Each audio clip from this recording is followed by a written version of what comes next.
Let's see. Welcome, everybody. My name is Deirdre Cassidy. I'm the program manager for Met How at Home, if you don't know. And Met How at Home is an organization that supports its members who want to age in place, and part of that is offering educational and social events. So this is one of those. And this is sponsored by the Met How Naturalists and the Washington Native Plant Society. So we are so thrilled that you all are here on this beautiful day in the Met How Valley. We don't know where you are, but hope it's nice there as well. We're going to ask that everybody does mute themselves and stay muted the entire time. What's that? Why don't I have any sound? Or maybe I don't need sound yet. Yeah, that's why we want to mute ourselves so we don't hear your conversations. Have you ever done a Zoom? It sounds like she doesn't have sound. Yeah, She can't hear you. Right. Yeah, so let me see if I can mute her so we're not hearing her. I didn't know which Stella. There's so many here. There she is. Okay. I just muted her. Yeah, so we're gonna keep everybody muted. If you have any questions, if you would just put them in the chat, and at the very end, I will read those questions to Dana. Signing up for this class means that you are signed up for all 4 classes. You don't have to be at all 4 classes, but you're automatically signed up for them. So you can use the same link each time. And you don't have to tell me if you aren't going to make it. It's fine. Let's see. I am going to record this. So just to let you know that this will be recorded and will be put on our YouTube channel. Met How at Home has a YouTube channel. So just go to YouTube and put in, I think you could just put in Dana Visalli or Met How at Home and it'll come up. Yeah, so I guess if you're not familiar with YouTube, probably most people are by now, but if you're not, for the best experience, you're going to want to put it on your speaker view on the upper right-hand corner, and the mute is in the lower left-hand corner. All right, well. And Deirdre, what's that? You're going to have to remind me, where do I go? Share screen? Just a second, I need to enable that. Thank you for reminding me. Okay. All right. So now you should be able to, you see it? Should I hit share screen? Yeah. Great. Thank you. So please mute yourselves and we'll hand it over. Thank you so much, Dana, for doing this. He's volunteering his time. So if you want to contribute to his cause, just donate to the Met How Naturalist. So maybe will this come up bigger? Yeah. And there you go. Can see it. Closing in on it. Good. Okay. This is the first slide. I'm going to slide show. So you see that? Yes. Perfect. Okay. Well, we're underway. So it's great to see people. You almost want to cancel the show and have a conversation, you know. But thank you for participating. And as some of you know, I'm into the idea that there's more to life than meets the eye. I'm into the evolutionary story. I'm into what is sometimes called big history, which is the evolutionary story. And so I go into that a little bit in this program rather than just talking about individual flowers and what their names are. And for me, it's rich. I mean, it's interesting to learn about the connectivity of any life form with other life forms and anything about the evolution. So I have 4 pages of notes. I usually start out trying to look at them and it becomes impossible to find what I want to find. So here's a couple of things you may or may not want to hear. Remember the anthropologist Pierre Teilhard de Chardin. He died in 1955. He was a Jesuit priest and an anthropologist and a scientist. quite an interesting guy. And he said, among many things, and he wrote some wonderful books. I'd love to get back and look at some of his books. He said, the purpose of evolution, now this is speaking poetically, not scientifically, the purpose of evolution is ever more perfect eyes in a world in which there's ever more to see. And yeah, he said that. There is ever more to see. And I bring that up in part because of the phenomenon of names. Do we need to know names? Well, we don't need to know names. This is a buttercup. That could be enough to know that. It's a sagebrush buttercup. It's Ranunculus glaberimus. That's the scientific name. How much of that do we need to know? Well, it varies from person to person. The thing is, there's ever more to see. And so once we can identify something, I think the world complexifies and we see more. For instance, I think there's 10 species of buttercups in the Met-How. Well, if we didn't know that there were 10 species, it would just say it's just a buttercup. It's just another buttercup. But there's a lot of buttercups and they're all a little different. And they're all related and they all have their own evolutionary history. And another thing, this is the boldest thing I think I'm going to say in the whole program. And it's a favorite line of mine, but it's bold, but I didn't say it. John Muir said it. John Muir said, among many things, he said, there's nothing so common as God. Now, he's not talking about an old man with a beard who lives up in the clouds. And we have such a heavy conditioning to that 3-letter word, but he's talking about the fact that these things are miraculous. Everything is just miraculous. I mean, how this buttercup, this picture, this plant, it started from a single cell. When the male gamete merged with the ovary, formed a single cell, and it had all of the information necessary to fulfill its whole life process on a microscopic and macroscopic scale. It's just totally phenomenal. So what did I want to say about? Well, one more thing about that realm of how we receive the living organisms around us. There's the name, there's doing something about it, and there's the feeling we get. And I think they're all semi-distinct, and I think we want them all. We want to just look at flowers and trees and plant animals and get the feeling of wonder that we get from them. And it's also interesting to know things about them. So a few things to know about this that come to mind. Ranunculus. The word ranunculus means little frog, which I think has a certain charm to it.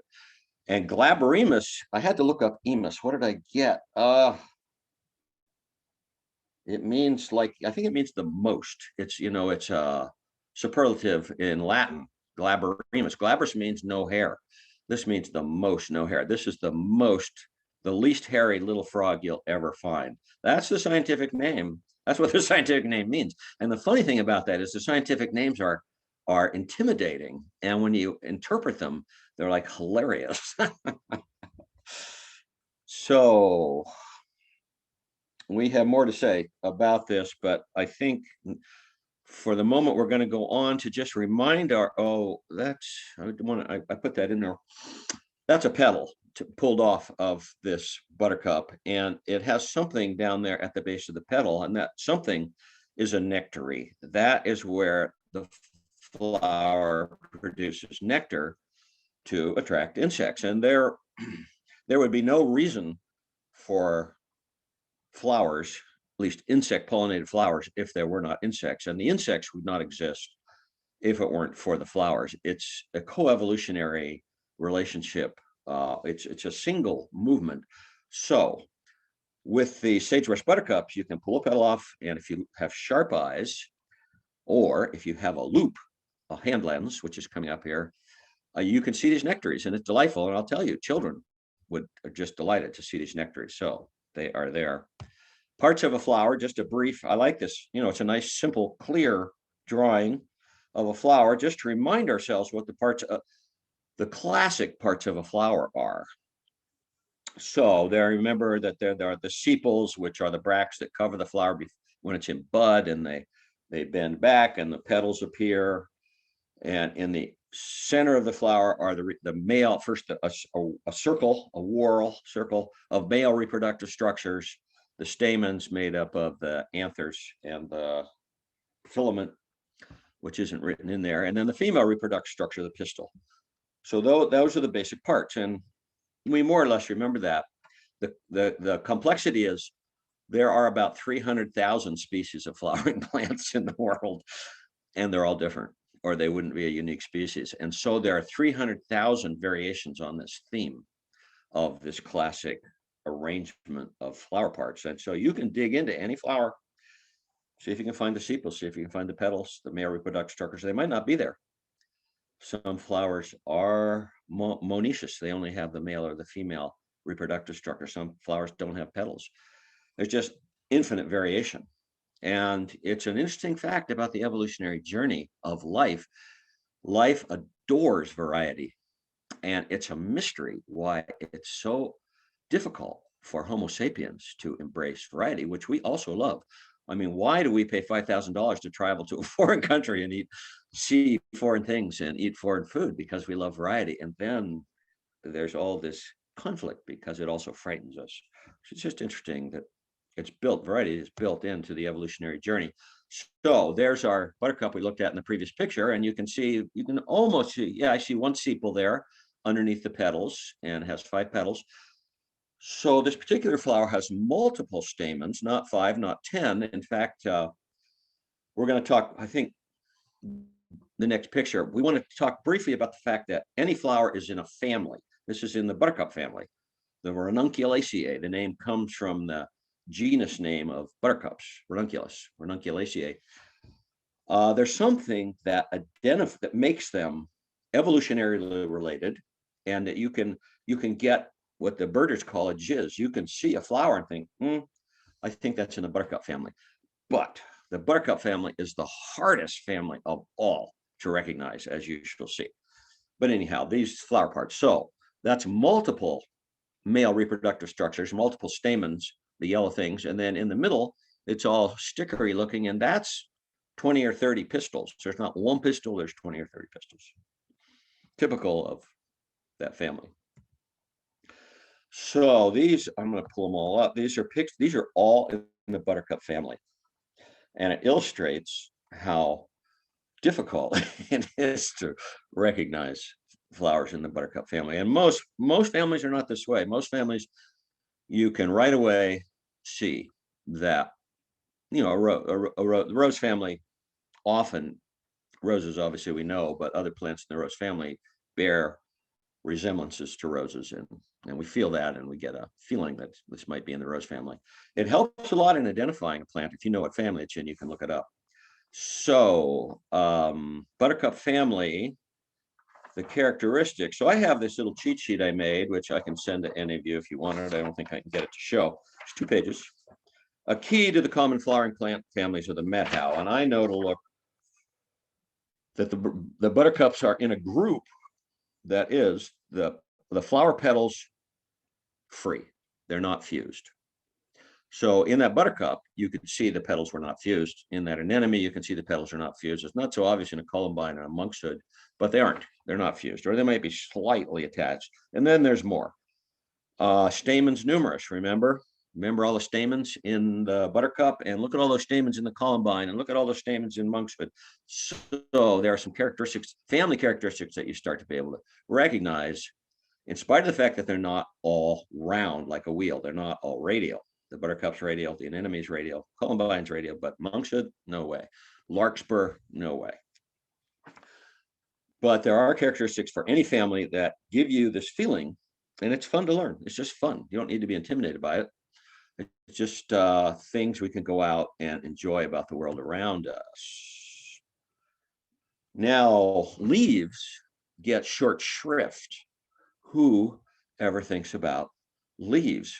But leaves are the working factory of the plant. Leaves are solar panels that are catching the energy coming from a star that's 93 million miles away, and using that energy to split water apart so that it has free hydrogen that it can combine with carbon dioxide. How does the carbon dioxide get into the plant? There are microscopic holes in those leaves we can't even see called stomata.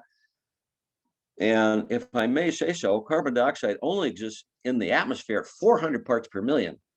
I mean, we're all terrified that it's at 400 and not 300. 400 parts per million is not very much if you're trying to build a tree out of that carbon dioxide. It has, and it only diffuses. There's no pump. The carbon dioxide diffuses in through leaves and into the cellular structure for the photosynthetic process. It's combined with the hydrogen that was broken away from the water. And I like to tell people, don't try this at home. You can't do it. You can't break. It's a oxygen hydrogen bond in water is a tight bond. Plants can do it. Cyanobacteria can do it. People can't do it. You can do it with fossil fuels, but you lose. It takes more energy to break water apart than you get back. So the point here is, don't forget to look at the leaves and how do they function. Leaves have to take in carbon dioxide. They have to allow water out, but they have to control the amount of water that goes out. Those little openings, the stomata, are controllable by the plant. They have to not overheat. They have to not freeze. They're destroyed if they freeze for many plants. So the leaves, and they're all different. Even on buttercups, the 10 species of buttercups in the Met, all the leaves are different. It's something to look at and try to understand what is the evolutionary function of the shape. You also, many of you, I'm sure, are aware of this physiological function of buttercups. You can hold a buttercup up against your chin. And if you see the reflection, it means that that person likes butter a lot. No, it's just a cute game to say. So here's Sarah some years ago. She's actually looking at willow. But the point here is the handlands. Really, if you get into botany, you want to handlands. They're called loupes. L-O-U-P-E means magnifying glass in French. And I think it's going to come up here. Yeah. So this little widgetsupply.com. You can get a loupe at widgetsupply.com for $3. You get what you pay for, but they're good loupes for $3. They're great loupes for $3. And I think 15 or 18 millimeters wide. So botanists love these Bosch and Loam. Sarah, I can see Sarah's is black and this one's black. This is my loupe. This is a Bosch and Loam triplet. That's what it's called, a Bosch and Loam triplet. So this costs $30. And it'll last your whole life if you don't lose it. I've lost 2 by taking my shirt off and throwing the loop came off of the shirt and was thrown in the bushes. Then I couldn't find it. $30. But these $3 loops, they're great for the price. You just have to keep them from coming unscrewed, actually. So check them out at Widget Supply if you want a loop. So I'm probably next month giving a program on gardening. And this came from that program because gardening is all about ecology. When you're gardening, you have to think about the soil and what's in the soil. You have to take care of that soil. When you're looking at wildflowers, you don't have to do that. You just look at the wildflowers, but the wildflower has to do the ecological work. And I thought ecology is so important and so beautiful and so unknown to us that I just put in this one little thing, one little reminder of how ecology works, that energy comes from the sun. Energy comes from 93 million miles away. I mean, what are the chances that would drive an ecosystem or a planetary life force? It's so bizarre. The planet only intercepts 1/billionth of the sun's energy, and all of the life on the planet, except for a few bacteria, are based on that energy. It's flooding into the valley right now. Energy comes from the sun. Water flows too. We know this, but we don't think about it. And it's fun to think about. Water flows into an ecosystem and out. And you know, one of the projects of the ecosystem is to retain the energy and to retain the water as long as you can. And it's beautiful the way that it works. And the energies, they're both retained by organic matter, as we sort of know, but we don't think of it in the soil. We do in the garden. But if there's no organic matter in soil, it's not soil. It can't hold any moisture. It's just rock dust. They call it regolith. it's not alive. Soil is teeming with life. I mean, we're talking millions of bacteria in a teaspoon. Unbelievable. Nutrients, this is the big one, number 3. Where is life? Life has to have, when we fertilize, it's NPK, nitrogen, phosphorus, and potassium. Life has to have nitrogen, phosphorus, and potassium. It has to have sulfur. It has to have calcium. There's no more being delivered from space. The energy is coming from space. It flows in, goes through the ecosystem, and flows out. Nutrients, no more being delivered. They were all delivered 4.5 billion years ago when the Earth formed. And if you don't recycle them, then you might as well just hang yourself because you're taking the life force out of the ecosystem. So and I don't think I put it in this program, but eventually nutrients flow to the sea. Well, you'd think they'd all be on the ocean floor, except there's no part of the ocean floor that's more than 200 million years old, because the Earth recycles the ocean floor by plate tectonics, and the nutrients come back out in the mountains. And then the glaciers grind up the mountains and return the nutrients to life. It's just magnificent, really. It's just a spiritual phenomenon. And we should think more about it, because think of how much we waste. It's just pathetic. Soil. So I addressed it briefly. It's the basis of life. If the soil wasn't alive, it would just be rock dust, and almost nothing could live in it. I'm not so sure that the mustard family couldn't live in rock dust. I read, most plants are in two geese just flew by. It's the first geese I've seen here. Most plants are in symbiotic relationships with nitrogen fixing bacteria. I read that the mustard family is not, and I don't know how it gets its nitrogen. But most mustard is a weedy family. And anyhow, the point here is soil is full of life and supports the plants. And the 5th one I took it out once and I put it back in. Ecosystems have relatively stable populations. The point really is that ecosystems are interrelationships out of a multitude of organisms, and no one species can build up too large of a population without having a detrimental effect on the ecosystem, because it's all interrelated. They interact, and the looming point here is the growth of the human population, which is too big. And it's a natural phenomenon. All organisms strive to reproduce, but humans have the assignment for humans is to develop our intelligence. And it's not a given. It doesn't happen so easily. So I think I have a couple more things in it. Yeah. So I have this book. This is called The Evolutionary Biology of Plants. I think I read it once. It's a little thick for me. But in there, he mentions that there are 8 monumental events in the evolution of plant life. And I thought they were worth mentioning. And I mentioned 4 in this program and 4 in the next program, just to broaden our horizons beyond just looking at flowers. And the first is the appearance of life. And I think that comes up to the origin of life. And the penetrating point here is science has examined this question for the last 200 years and really has no idea how life emerged. And the problem is, this is, I think I put the name in here. This is a pneumonia bacteria cell. It's like 1 micrometer in size. It's like 1 millionth of a millimeter. It's infinitesimally small, and it's infinitesimally complex. Bacteria are thought to be the first life forms, and they're very complex organisms. How could it occur? And it's just that all I'm really saying is there's a tremendous mystery to the existence of life on this planet. It's thought, so this is a tree of life, this larger picture. It's thought that life only emerged one time in a bacterial life form, or an archaea. There's another form of tiny cells called archaea, and there's archaeas up there in red on the upper right and bacteria on the left.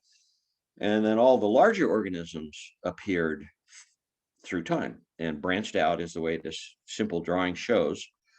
But all organisms are related because the magic of life only appeared once on the planet. So we've got a magical mystery tour every time we go out the door. And it starts in the Met right now, because I'm sure there's a buttercup in bloom out there. And then what follows the buttercups are spring beauties, which anybody locally knows, spring beauties. Claytonia lanceolata, so Clayton.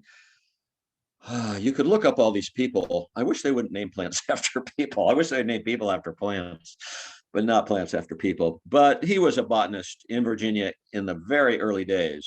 I forget which century, 1600s possibly, and did a lot of good botanical work. And to his credit, had interest in the natural environment. That's not what most people were thinking about when they came to the Americas in the early centuries. You know, they thinking about other things. So this plant is named after him. The leaves are lanceolate. That's where lanceolata comes from. It is a beauty. It's a spring beauty. It's in the miner's lettuce family. It was in the purslane family. Oh, that's the trouble with names.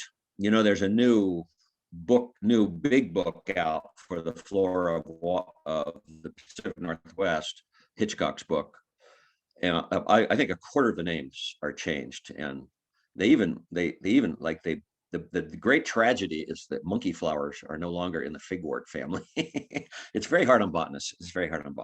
We spent our youth learning these names, and now they're all different. Spring beauty. It's just a gorgeous plant. It's 100% edible. Flowers, leaves, stems, and there's a picture of the little bulb about the size of a thumbnail at the base. Now, I don't typically encourage people to eat flowers, except to, take a little taste and know, because there's 8 billion of us on the planet. There didn't used to be. There used to be none. And there's just so many humans. We don't want to be eating the wildflowers, but spring beauties in the Met as far as I'm concerned, you can eat them. If you go to Mazama, you go past the Mazama store, under those Douglas fir trees, there are millions of spring beauties in probably late March and early April. And each one has a bulb, and it wouldn't hurt them to thin them out, actually. So flowers have co-evolved with pollinators, most commonly insects. And this is an Andrena bee. It's in the genus Andrena. And it has co-evolved with this flower and other flowers. It gets information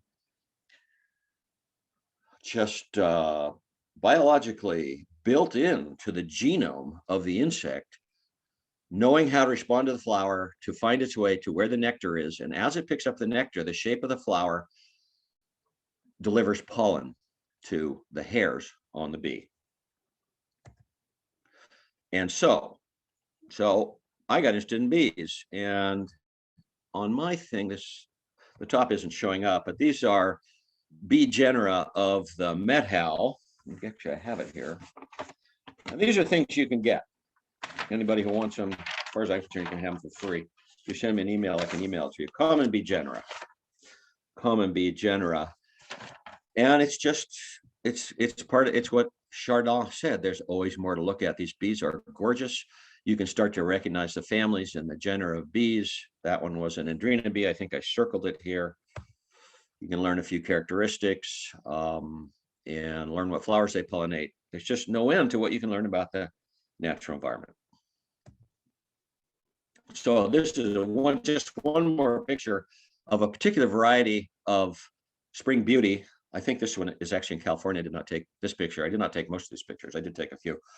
So you can see the parts so clearly. You can see the family. We didn't talk about that, but the miner's lettuce family in Montiaceae, it has 2 sepals. That's very distinct characteristic. What we're seeing in the background there are leaves. The sepals are right behind the petals, but Montiaceae, 2 sepals, 5 petals.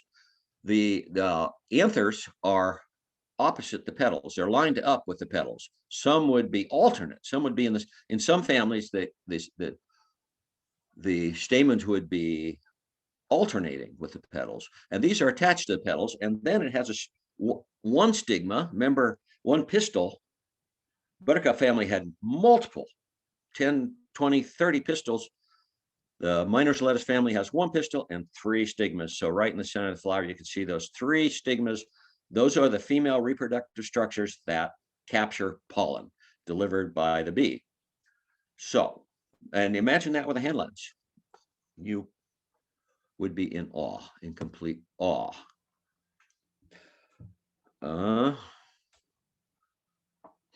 Bluebells.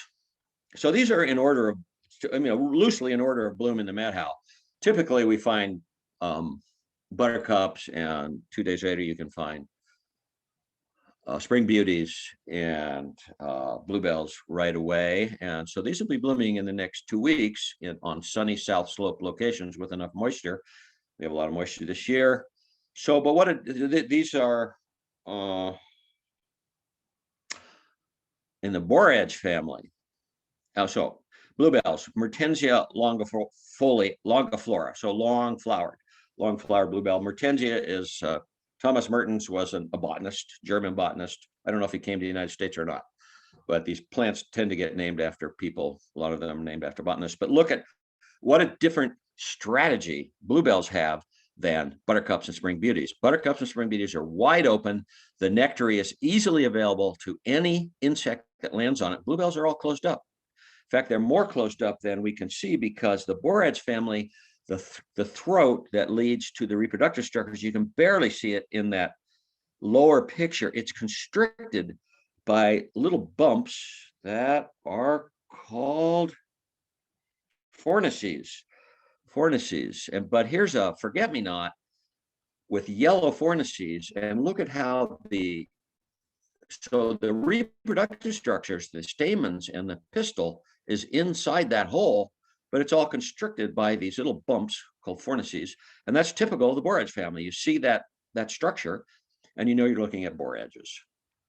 And if you're in a flower book, you can go to the borage family and look up what flower it is.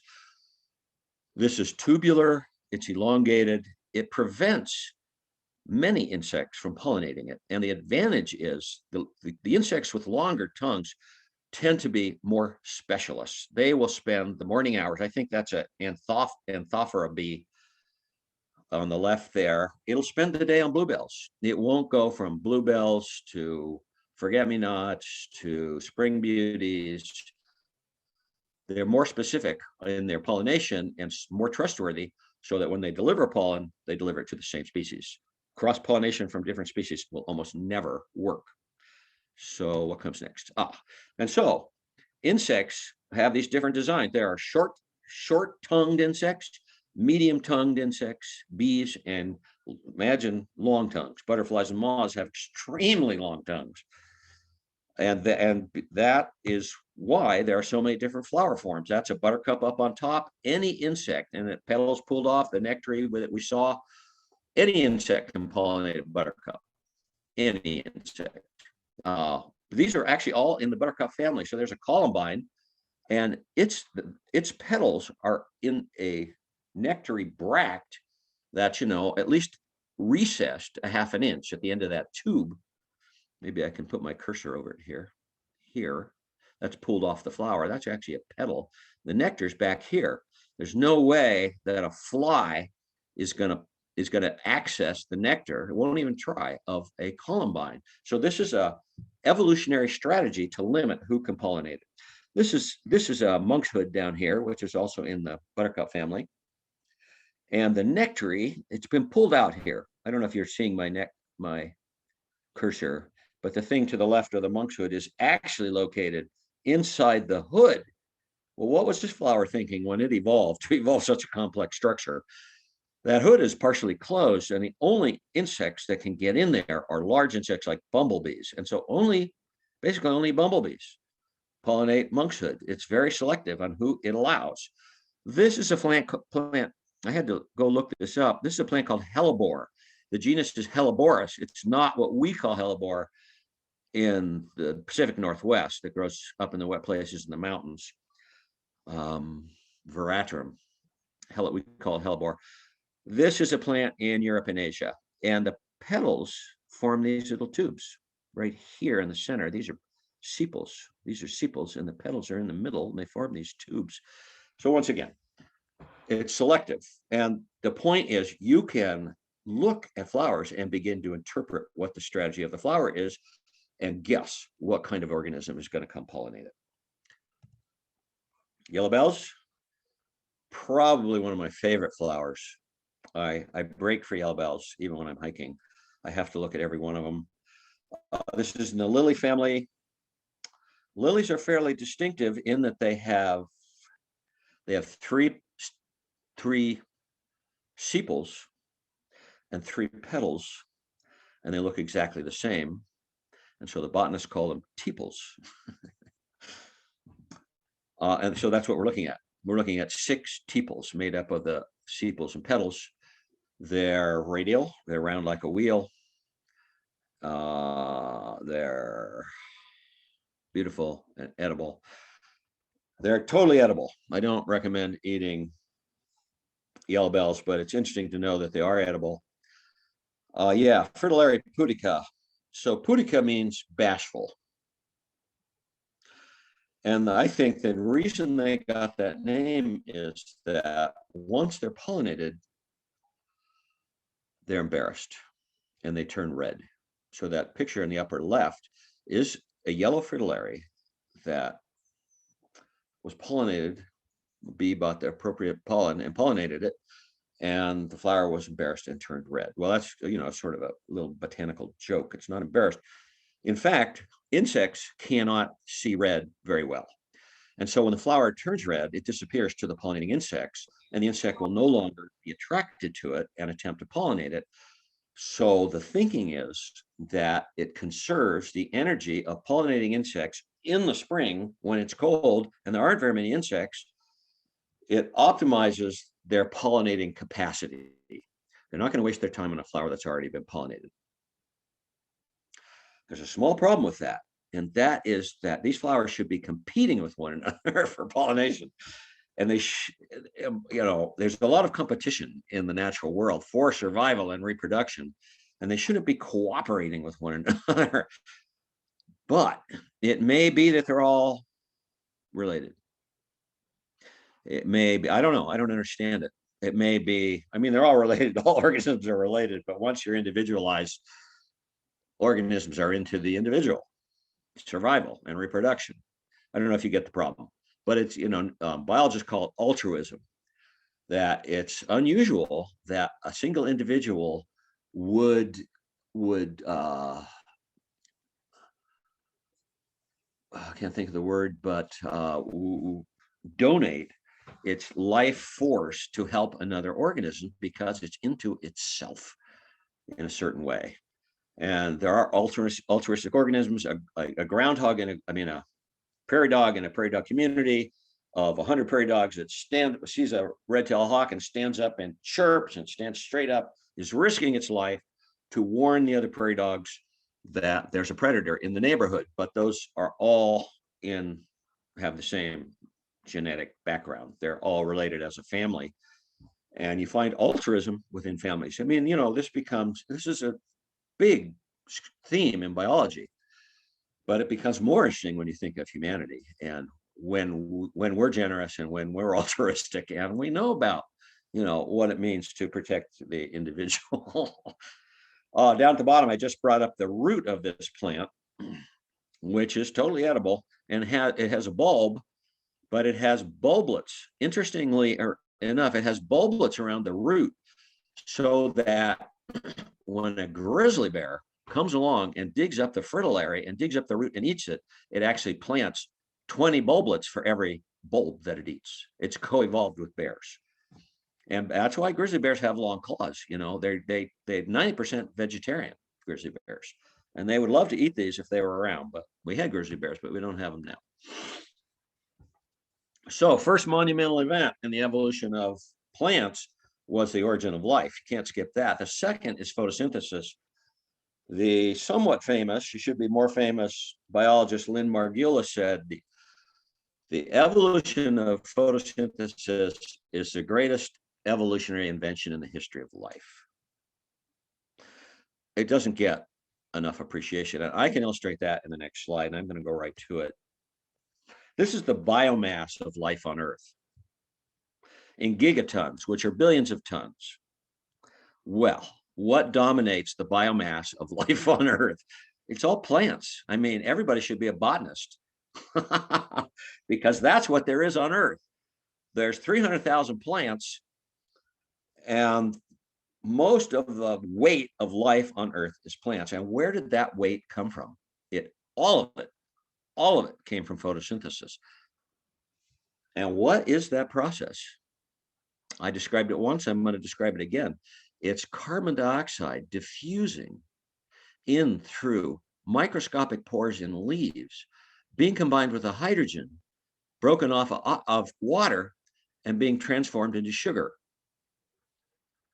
C6H12O6, glucose. And all of the structure of the plant after that is formed from that sugar. What does that mean? It means that the biosphere, this is the picture of the weight of the biosphere, is appearing out of the atmosphere. So, as I like to say, put that in your pipe and smoke it. I mean, it's a magical mystery tour. All we need to do is wake up. Spring beauties. This is actually up on top of Lookout Mountain. Some of you who go up to Lookout Mountain in May might know this group. It's right up near the lookout, just off to the north. I see it every year. And it's just a great clump of shooting stars. So what a great flower, and what a strange shape, and what's the interpretation of that shape after we're done musing over the beauty of this flower. If you look at it closely, well, the petals are all swept back, which is how it got its name. It looks like a star shooting through the sky. The anthers are pointing straight forward, and the female reproductive structure, the pistil and the stigma, is sticking out in the very middle. But what could possibly be going on with this? So let's see. Yeah, I haven't looked at my notes tonight. Let's see. Susan, what family is this in? I know it, but I'm nervous, so I can't remember. I forget. I'm gonna look. I'm trying to remember where it is. It was next to, yeah, Primrose Family.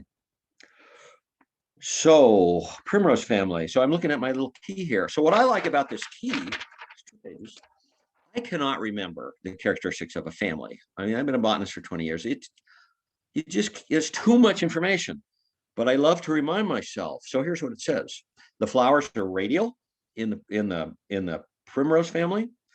The flower petals are fused together. Apparently, if we pick these off, apparently they would all come off together. The stamens are attached to the petals. So then, to the Primrose family, the leaves are basal or whorled, which means in a circle. You can see these leaves are all basal. There's no leaves on the stem.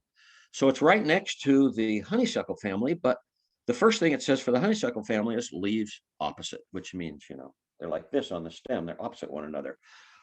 So you immediately know, if you can remember that, those characteristics, that this is in the Primrose family, and you can go look it up. So it has this great, instead of naming it after some guy, the genus name is Dodecatheon, which means 12 gods. Now that is a cool name, Dodecatheon. Pulchellum, I forget what Pulchellum. I've known, but I forget what that means. Pulchellum. You can look it up. You can put Pulchellum etymology, right? Pulchellum etymology in Google, and it'll tell you what Pulchellum means.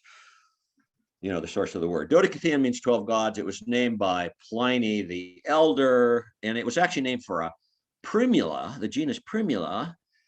This shooting stars don't grow on Mount Olympus, but the 12 gods live at the top of Mount Olympus, and Pliny saw primulas there, and he named one of them Dodecatheon. That's where the name came from, and I think it's a great name. So what's going on with this flower? I think, yeah. So this is actually from the tomato family, but it has this picture, which I got, out of one of these books. So the insect is pollinating it, but look at this, but it's the same flower structure as the Primrose family, the swept-backed petals, the anthers pointing forward and fused together. What's going on? These flowers are pollinated in a very specific way called buzz pollination. The anthers don't break open. They only open with a little pore at the tip, like a salt shaker. And the pollen won't come out until an insect shakes them at 300 vibrations per second, which happens to be middle C. And so if you had a tuning fork, a middle C tuning fork, when I've wanted to do this, and I've never actually done it, you could hit that tuning fork and put it on the anthers, and pollen should fly out of the holes in the anther. What's the point? The point is that it's totally limited to a very few insect species that know how to buzz pollinate and can buzz their wings at 300 hertz per second. And the pollen will fly out and it shoot all over the insect's body hairs, and the stigma is sticking it right out in the middle of those anthers. And so the next flower, the pollen will be delivered. Buzz pollination. So anytime you see that shape, so I just read that 5% of flowers are buzz pollinated. I was surprised that many are out of those 300,000 species. I'm sure we're going to run out of time. Larkspur. So look at that big spur in the back of that thing. Oh, I think I tried to put in a lark's foot. Did I succeed? It's the last slide I put in. So it's named after a lark's foot. I thought that was interesting because the spur on the back foot on the lark's foot looks like the spur on the larkspur. Genus name is Delphinium, named after a dolphin, to the imagined graceful form of a dolphin. Can't quite see it. Natalianum Nuttall. Was it James Nuttall? Big time early botanist in the United States. Still a lot of good work in the United States. Those purple things are sepals. The white part in the center are petals. One of the sepals forms that spur, which must be almost an inch long. The nectar is at the back of the spur. There's no fly that's going to get at that nectar. That is so long, it almost seems like hummingbirds. I don't know. Sit down next to a larkspur in 3 weeks when they bloom in the meadow and see what pollinates it on a warm day. And I have this interesting picture. I just found this. I thought this was kind of cute. It's a GIF, GIF. So this guy's pulling this flower apart. So those are the petals. This is what artists do. So those are petals. Those are sepals. No, those are petals. And the first things were sepals. And the nectary is a sepal. It's just interesting to see the flower parts. Okay, we're back to monumental events, and this is important. The first monumental event was the appearance of life. The second was photosynthesis. Photosynthesis was invented by bacteria. And so there are two main kinds of cells on the planet: prokaryotic cells and eukaryotic cells. I like Brian Swimme. Brian Swimme is a big historian. Brian Swimme, he says, I'm sorry, there's no way around the word eukaryote. You can learn to pronounce it, although I continue to stumble over it. So bacterial cells are prokaryotic cells. They have no nucleus. They're much smaller than eukaryotic cells. Our cells are all eukaryotic cells. Our human cells, all animal cells, all plant cells, eukaryotic cells. They're symbiotic. The cell itself is symbiotic. It has multiple organelles inside. You can see all that's going on in there. A lot of those are former bacterial cells that got incorporated symbiotically. That's actually that once bacteria probably tried to eat another bacteria and they started working together. It probably was an accident. That is Lynne Margulis, that biologist I mentioned earlier, who's more famous than anything else for being Carl Sagan's wife. And she was just a great biologist. And she died in about 2011. So a funny thing about this is these words, prokaryotic and eukaryotic. We have eukaryotic cells.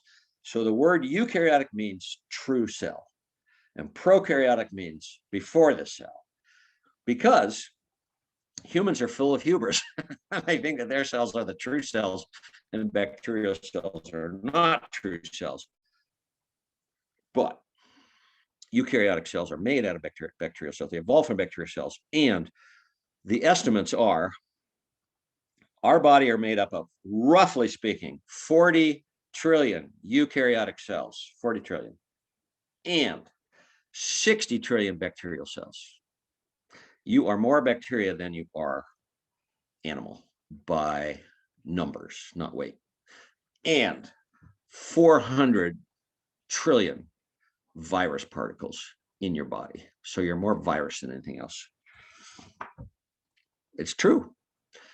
All of life is symbiotic. You could not digest food without the bacteria in your intestines. Spore flowers. This is the aster family. The aster family. The Asteraceae means star. Aster means star. The family's Asteraceae, Latin. You know, this is the emblematic flower of the Methow Valley. Sometimes it just, in a year like this, when we have a lot of moisture in the ground, it just covers the hills. It looks like somebody sprinkled pollen all over the hills. They turn yellow with this arrowleaf balsam root, which is a composite flower. The family, the aster family, used to be called the Compositae because all the flowers in the aster family are a composite of tiny little flowers. They're so small they call them florets, jammed together into a head. And you can see something going on there. You can see unique little structures, and then the next slide shows those structures up close. But those are little flowers in their own right, and it's a strategy for reproduction, and it's a very successful one because the aster family, for a long time, it was thought to be the largest family on the planet. I said there are about 300,000 species of flowering plants. 25,000 of them are asters, not asters, but in the Asteraceae family. It's a huge family. And it's because his strategy is so successful of packing lots of tiny flowers together. And so they all get pollinated individually, and they all have different DNA. So the seeds are all genetically slightly different, just slightly different from the other seeds in the same flower head. But as they keep counting orchids in the tropics, now they found 28,000 orchids. And so now the orchid family is thought to be the largest family in the world. And the orchid family is the complete opposite strategy. Very difficult to pollinate an orchid. So anything goes on the planet, anything goes. Just do no harm. These are parts of a balsam root, or most aster family plants. So what looks like a petal down there on the lower left, it's a flower. It's actually a flower. They call it a ligule. It's not called a petal. It's a ligule. And it has a stigma sticking up out of it. It doesn't have any anthers. That's just those, you know, so that's that particular design, this particular design. Not all aster family plants look like this, but so in the middle of the picture, those are the anthers, the stamens, and they're fused together into a tube. They're opened up here to look flat, but they're actually fused into a tube, and up out of the middle of the tube, as shown on the upper left picture, the stigma comes out. So there's actually, it's a complete flower. It has, I guess you could say it lacks sepals, although those hairs are probably evolved from sepals on the stuck at the base of the seed there. Petals are obviously fused together. Anthers come out of the middle, and the stigma comes out. Why doesn't it pollinate itself? And the answer is, you know, the natural world has all that worked out. The male and the female parts mature on different days, so the flower doesn't pollinate itself. And you've got in this, you know, in a balsam root, you've got 100 of these in a given flower, maybe, or 60. It's a great strategy. And these are very fun to look at with a hand lens. We sat down once, we spent a half an hour just looking at balsam root flowers, and everybody was, you know, entranced. Well, carrot, the carrot family, literally, carrots are in this family. You can tell by the leaves, they look like carrot leaves.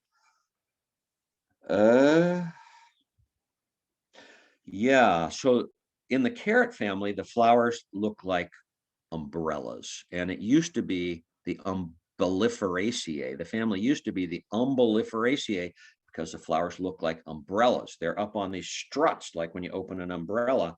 They changed the name to the Apiaceae, and I forget what that means, but you can easily recognize this family. Easily. If a carrot bloomed, it would look like this. I have two others to pull. Or spring gold, you guys know spring gold if you live here in the Met How. Spring gold in the upper left.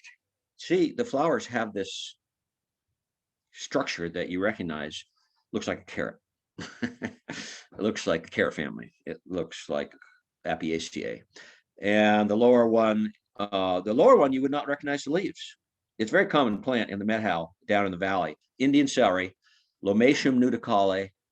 The L is for Lomatium, but the flower looks the same. The flower shows the family relationship. Looks like an umbrella that got opened up. So again, what you've got here are multiple, like the aster family, you've got multiple flowers all jammed together in a single head that separated slightly by the struts. So this plant, this wild carrot in the middle of the picture, very common in the Met How Valley, and an interesting plant because it's important to wildlife. It bloomed, it's going to come out of the ground this week. Well, when we get ground, it's still snow on the ground here where I am. As soon as the snow melts, the leaves will come out. It'll bloom 2 weeks later. The leaves are eaten by wildlife. It's highly valued by herbalists as a medicinal plant. And it has a kind of an interesting, confusing story because it's said to be edible. The leaves are said to be edible when they're young. The root is said to be edible, and the native people use the root for to poison fish. So I don't quite have it straight. I'm not going to be eating much wild carrot myself. But this Indian celery down in the lower right, those leaves, if you find them, and they line the road, the dirt road into Dead Horse Lake. For those of you who live in the Met How Valley up to Wisp River, they line that road. And if you get them before they bloom, they taste just like celery, and they're totally edible. You can, in spring gold, upper left, also very common in the Met How and edible. Wild carrot, not so sure. Lupin, love lupin. What a great plant. Lupin's in, the pea family. Looks like a pea flower. It is I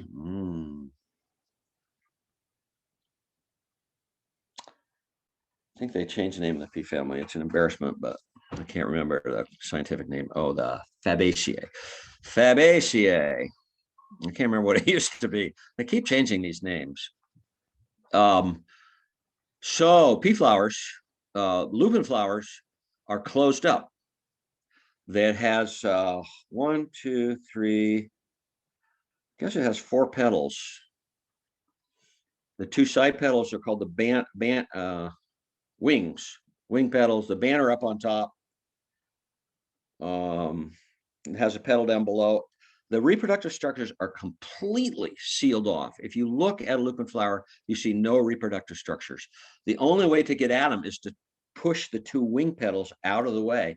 And then the reproductive structures, the anther, the stigma and the style with the stigma on it, stigma and the style, come up out of the bottom petal and jab the insect in the belly and apply pollen to that, in this case, bumblebee. So it's mostly pollinated by bumblebees who know how to push the wing petals out of the way and get jabbed in the belly by the reproductive structures. So once again, it's an evolutionary strategy to strongly limit what insects can pollinate this flower.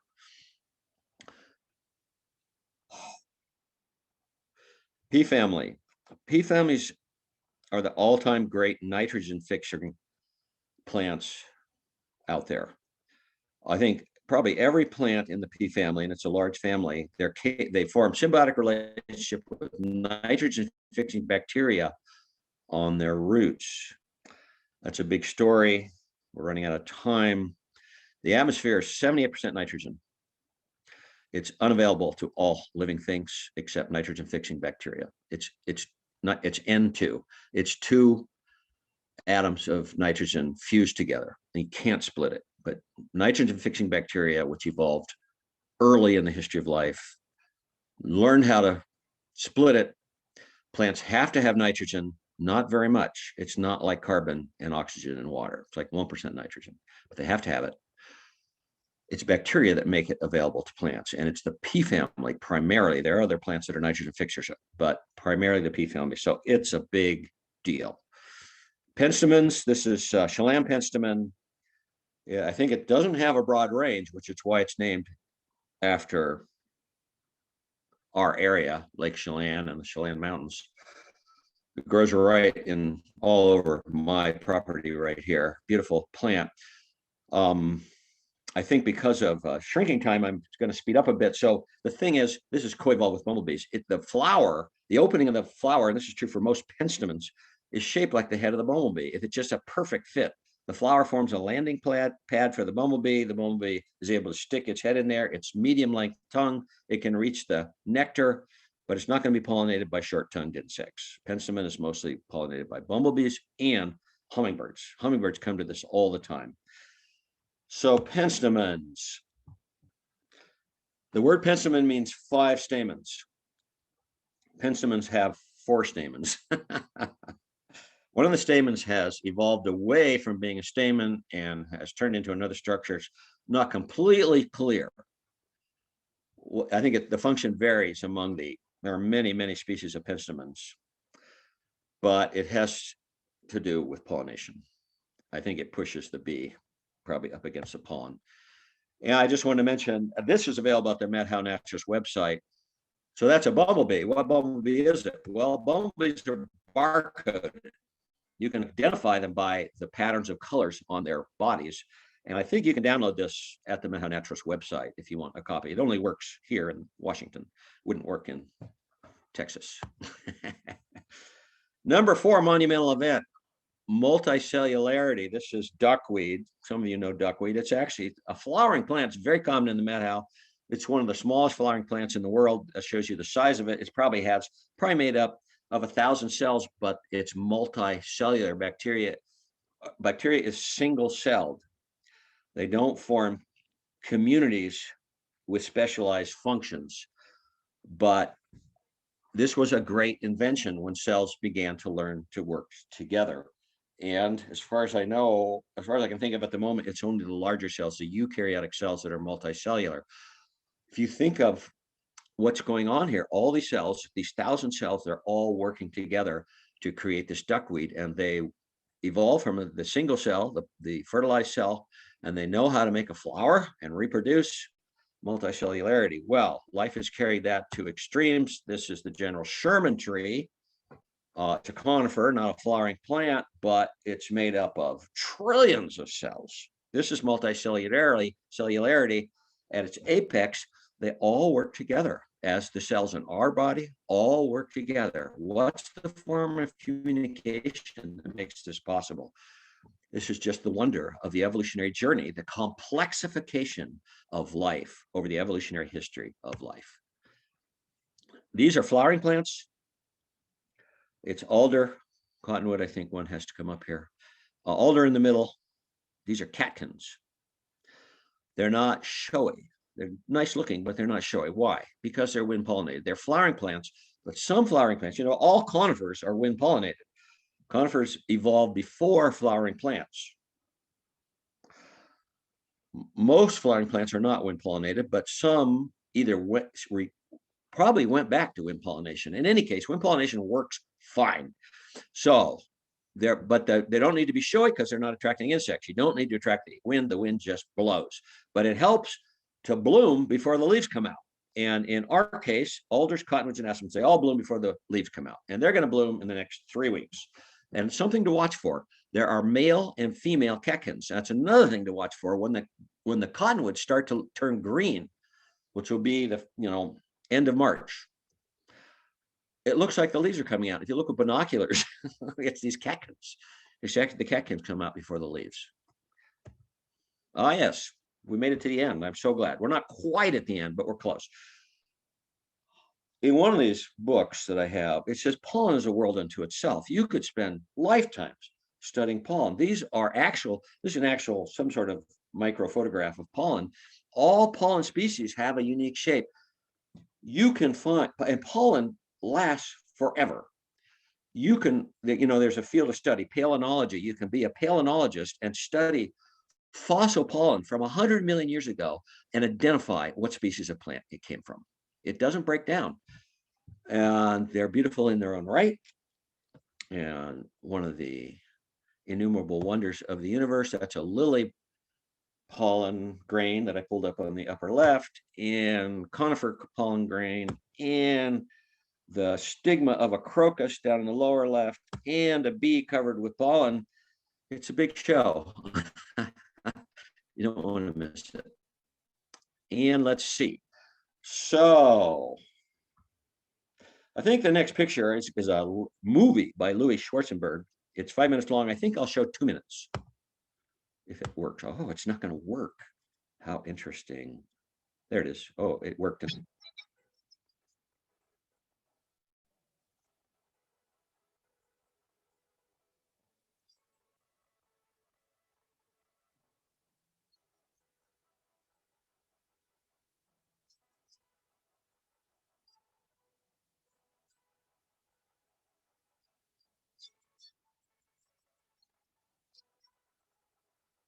Sorry, I'm cutting it off. It's just, you can find that on YouTube. Louis Schwartz. I thought maybe I put his name in there, Schwartzberg. He's done stupendous work. He started out smoking marijuana when he was in 1970. He tells a story. He got a camera, a film camera, and he shot there's the stories online. And way back in Northern California, he spent his whole life now taking pictures of blooming flowers. So we are at the end. This is the last flower picture. I just wanted to ease out of that little film, which is, so delightful because it shows the active fact of the world that is just beginning to bloom all over our continent right now. This is Snow de Glossia and Alpine Forget-Me-Not that blooms up at Hoodoo Pass. It's a borage and maybe Primrose Family, I forget, for de Glossia. But just some more gorgeous flowers. So this is what we have to look forward to. We made it through the winter, and now it's March 4th, and we have nothing but flowers for the next 2 months. So that's the end of this program.